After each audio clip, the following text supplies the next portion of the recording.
खूब पर्दा है कि चुलमन से लगे बैठे हैं। खूब पर्दा है कि चुलमन से लगे बैठे हैं। साफ छुपते भी नहीं, सामने आते भी नहीं। सलाम, नमस्ते, सत श्री अकाल। मैं हूं आपके साथ हर्षिता मिश्रा और आप देख रहे हैं टाइम्स मेल। पर्दा पर्दा पर्दा और पर्दा। पर्दा तक ढकने का नाम है। दूसरों की नज़र से अपने जिस्म की हिफाजत का नाम है।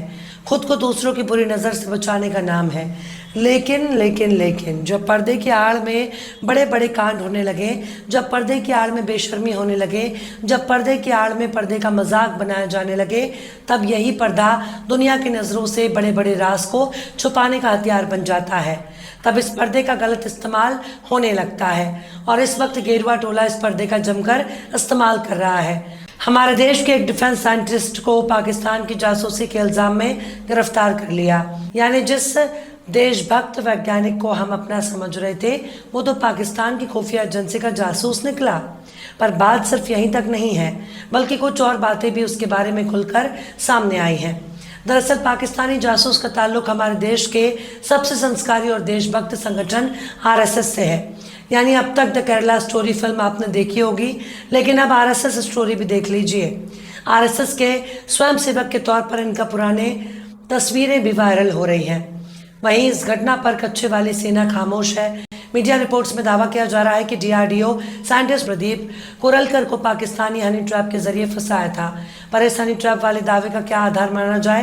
क्या हमारे देश के वैज्ञानिकों का दिल इतना कमजोर है कि चंद मीठी मीठी बातें करने वाली लड़कियों के इश्क में फिदा हो गया? नाती पोते खिलाने की उम्र में आरएसएस का बंदे को लड़कियां अपने इश्क के जाल में फंसा रही हैं और उसके जरिए पाकिस्तान की खुफिया एजेंसी को भारत की खुफिया दस्तावेज भी हासिल कर रही थी। मतलब जिस आरएसएस में बचपन से एक अच्छा पहनाकर मजबूत कैरेक्टर तैयार किया जाता है, वो एक नंबर का कैरेक्टर लेस निकला। और तो और वो नाड़े का इतना कमजोर निकला कि उसने अपने देश के सीक्रेट दस्तावेज दुश्मन देश के हाथ में सौंप दिए। आरएसएस ने वैज्ञानिक को पाल पोस कर इतना बड़ा किया, उसके पजामे का नाड़ा बहुत कमजोर निकला। वो तो बहुत बड़ा छिछोरा निकला, वो तो बहुत बड़ा नजरबाज निकला, और वो तो बहुत ही बुरी नज़र वाला निकला। जब आरएसएस के प्रदीप कुरलकर के पजामे की नाड़ा इतना कमज़ोर है, तो फिर दूसरों का क्या हाल होगा? एक भारतीय वैज्ञानिक पाकिस्तान की जासूसी के इल्ज़ाम में गिरफ्तार कर लिया जाता है, पर ना तो इन पर देशद्रोह की धाराएं लगती हैं, ना तो इन पर एनएसए लगाया गया, ना तो इन पर यूएपीए लगाया गया, और ना ही इन्हें गद्दार घोषित किया गया, बल्कि इन पर सिर्फ सीक्रेट दस्तावेज लीक करने के मामले में गिरफ्तार किया गया। इनको 16 मई तक एटीएस की हिरासत में भेजा गया। मेन स्ट्रीम मीडिया के जरिए बार बार हनी ट्रैप का हवाला दिया जा रहा है ताकि इनको बहुत ही आसानी से मासूम साबित किया जा सके। मीडिया ने ना तो इनको गद्दार कहा, ना तो इनको पाकिस्तानी जासूस कहा, ना तो इनको आतंकवादी कहा, ना तो इनको पाकिस्तानी कहा, ना तो इनके टुकड़े टुकड़े गैंग का मेंबर कहा, ना तो इनको देशद्रोही कहा। इनकी जगह पर कोई दूसरा होता तो सबसे पहले उसका एनकाउंटर तय था। अगर कोई दूसरा होता तो उसके आतंकवादी घोषित कर दिया जाता, उसके परिवार को पाकिस्तानी घोषित कर दिया गया होता, और उसके घर पर आरएसएस से जुड़े संगठन धावा बोल देते। यहाँ तक कि उसके घर पर बुलडोजर से जमींदोज कर दिया गया होता। पर आरएसएस का बंदा दुश्मन देश का जासूस निकला, और ना तो आरएसएस पर बैन लगाने की मांग हो रही है और आरएसएस पर सवाल उठाए जा रहे हैं। कोई दूसरा संगठन होता तो अब तक उसके संगठन पर बैन लग गया होता। पर आरएसएस से जुड़े इस जासूस की असलियत सामने आने के बाद हर किसी की जबान हलक में अटक गई। संघ की जबान खामोश है, बीजेपी की आवाज़ नहीं निकल रही है। मीडिया दिन भर पाकिस्तान और इमरान खान के नाम का गाना गा रही है और पूरे दिन कर्नाटक के सिद्धरमैया और डीके शिव कुमार के बीच तकरार का जिक्र कर रही है। पर पाकिस्तानी जासूस के बारे में कोई डिबेट नहीं, कोई बहस नहीं, कोई सवाल जवाब नहीं। हालांकि संघ से जुड़े संगठनों के जरिए जासूसी की घटना कोई पहली बार सामने नहीं आई है। इससे पहले भी कई घटनाएं सामने आ चुकी हैं जिनका ताल्लुक गेरुआ टोले से रहा है।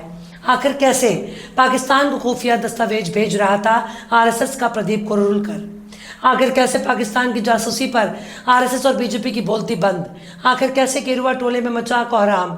बताएंगे आपको और भी बहुत कुछ। लेकिन आप अगर हमारे चैनल पर नए हैं और पहली बार हमारी वीडियो को देख रहे हैं, तो आप हमारे चैनल टाइम्स मेल को सब्सक्राइब कर लें, वीडियो को लाइक कर दें और बेल आइकन का नोटिफिकेशन बटन भी प्रेस कर दें, ताकि बिना देरी हमारी हर खबर आपको मिलती रहे। लौटते हैं आप खबर की तरफ। बरसों की गुलामी और अंग्रेज़ों के अत्याचार से आज़ादी मिलने के बाद जब हमारा देश आज़ाद हुआ, तब DRDO यानी defence research and development organisation की स्थापना हुई, जिसे भारत के रक्षा मंत्रालय के रिसर्च विंग का दर्जा हासिल है। पर भारत की खुफिया जानकारी पाकिस्तान को देने के इल्ज़ाम में इस वक्त DRDO के सीनियर साइंटिस्ट को धर दबोचा गया। सबसे हैरानी की बात यह है कि देश के सबसे घातक हथियार, फाइटर जेट और कई बड़ी डिफेंस के प्रोजेक्ट में शामिल डायरेक्टर स्तर का एक बड़ा अधिकारी बतौर वैज्ञानिक जासूसी के इल्जाम में पकड़ा गया, जिसका नाम है प्रोफेसर प्रदीप कुरूलकर। इस शख्स के बारे में इस बात की पुख्ता सबूत मिले हैं कि उसने पिछले अक्टूबर से पाकिस्तान की महिला ISI एजेंट से संपर्क में था और व्हाट्सएप मैसेजेस, टेलीफोन कॉल्स और लैपटॉप के जरिए सीक्रेट इन्फॉर्मेशन पाकिस्तान को देता था। उनके मोबाइल, लैपटॉप आदि को भी जांच अधिकारियों ने बरामद किया और इसके विदेश यात्राओं की भी जांच चल रही है। भारत की मेन स्ट्रीम मीडिया इस घटना पर चुप्पी साध कर बैठी है। ना तो इस पर कोई ताल ठोकने के लिए तैयार है, ना तो कोई दंगल करना चाहता है, ना तो कोई आर पार कर रहा है और ना तो कोई इसके RSS बैकग्राउंड पर ब्लैक एंड वाइट करना चाहता है। चंद अखबारों और चंद न्यूज़ वेबसाइट पर कुछ खबरें मिल जाएंगी, पर खुद मेन स्ट्रीम मीडिया इस मामले से दूरी बनाए हुए है। हैरानी की बात यह है कि डायरेक्टर स्तर का Pradeep Kurulkar systems engineering laboratory of the research and development establishment के पद पर बैठा था, जिसने सेना से जुड़े कई प्रोजेक्ट में बहुत बड़ी भूमिका अदा की है। ऐसे शख्स के पकड़े जाने का साफ मतलब है कि हमारे दुश्मन की पहुंच हमारे देश डिफेंस में भी है, जो दुश्मन की बड़ी घुसपैठ की तरफ इशारा करती है। पर मीडिया इस पर चुप है। पर 4 मई को ही समाचार एजेंसी ANI ने ट्वीट किया और उस ट्वीट में प्रदीप कुरूलकर का नाम गायब था। तभी इसी बात पर शक गहराने लगा, कहीं जासूसी करने वाला कोई संस्कारी टोले का सदस्य तो नहीं। अब सोशल मीडिया में ये बात साफ हो चुकी है और इसके वीडियो भी सामने आ चुके हैं, जिसमें प्रदीप कुरूलकर संघ के गणवेश यानी RSS की ड्रेस में नजर आ रहा है और जिस कार्यक्रम में वो भाषण दे रहा है वहाँ संघ प्रमुख मोहन भागवत भी बैठे हुए हैं। इस वीडियो को ऑल्ट न्यूज़ के फैक्ट चेकर मोहम्मद जुबैर ने शेयर किया, जिसमें स्वतंत्र वीर सावरकर के सम्मान में आयोजित किसी कार्यक्रम में प्रदीप कुरूलकर भाषण देता नजर आ रहा है, जिसके वीडियो YouTube पर मौजूद हैं, जहां वो अपने आप को चरित्र निर्माण के लिए जिम्मेदार कहने वाले RSS के साथ अपने ताल्लुकात के बारे में बहुत ही बेबाकी से जानकारी दे रहा है। वो ये भी बता रहा है कि RSS के साथ 3 पीढ़ियां उसका ताल्लुक है। उसके दादा भी RSS में थे, उसके पिता भी RSS से जुड़े रहे और इतना ही नहीं, अब उसका बेटा भी इस RSS से जुड़ा है। कुछ दिन पहले कांग्रेस पार्टी ने भी प्रेस कॉन्फ्रेंस करके प्रदीप कुरूलकर के RSS के साथ ताल्लुकात की जांच की मांग की।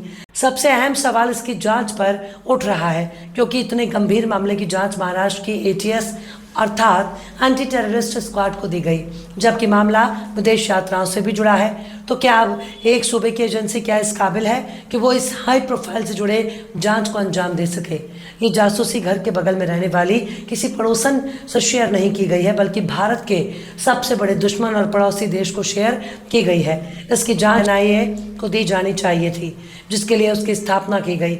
हालांकि इससे पहले कई बार पाकिस्तान के लिए जासूसी के इल्ज़ाम में हिंदुत्व विचारधारा के लोग पकड़े जा चुके हैं। मध्य प्रदेश में ध्रुव सक्सेना कांड आपको याद ही होगा, जबकि ATS ने ध्रुव सक्सेना की अगुवाई में 11 लोगों के एक जासूसी नेटवर्क का पर्दाफाश किया था, जो पाकिस्तान के लिए जासूसी करते थे। तब कहा गया कि ध्रुव सक्सेना को इस नेटवर्क का मुखिया था वो भाजपा के IT सेल का जिला समन्वयक था।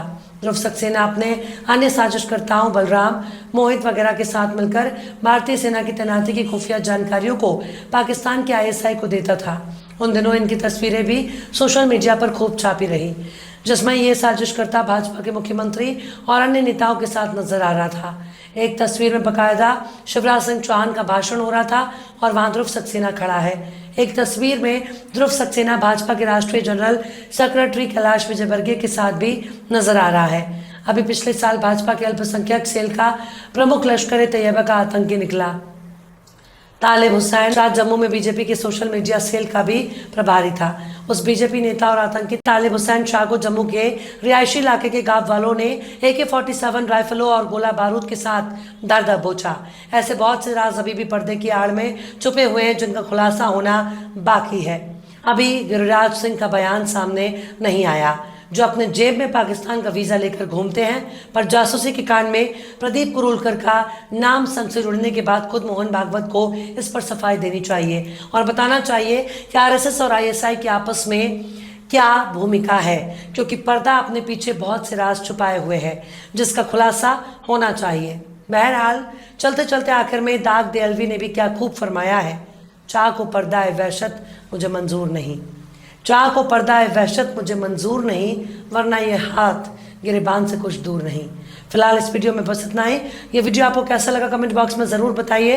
वीडियो पसंद आए तो लाइक करें। हमारी वीडियो लिंक को फेसबुक, ट्विटर, व्हाट्सएप पर अपने रिश्तेदार यार दोस्तों को भी शेयर करें। और बेबाक, निष्पक्ष, स्वतंत्र पत्रकारिता को सपोर्ट करने के लिए आप हमारे चैनल टाइम्स मेल को ज़रूर से सब्सक्राइब करें। और हाँ, बेल आइकन की घंटी वाली बटन भी आप ज़रूर से दबा दें ताकि आपको हमारे आने वाले नए वीडियो की नोटिफिकेशन फ़ौरन ही मिल जाए। फिर मिलते हैं किसी और वीडियो में एक नई खबर के साथ। हर्षिता मिश्रा को दीजिए इजाज़त। जय हिंद। तो देख लिया आपने हमारे इस वीडियो को। हमें उम्मीद है कि आपने हमारे वीडियो को लाइक किया होगा और दूसरों को भी शेयर किया होगा। अगर अभी तक आपने हमारे चैनल टाइम्स मेल को सब्सक्राइब नहीं किया है तो जल्दी से सब्सक्राइब कर दें और बेल आइकन भी प्रेस कर दें।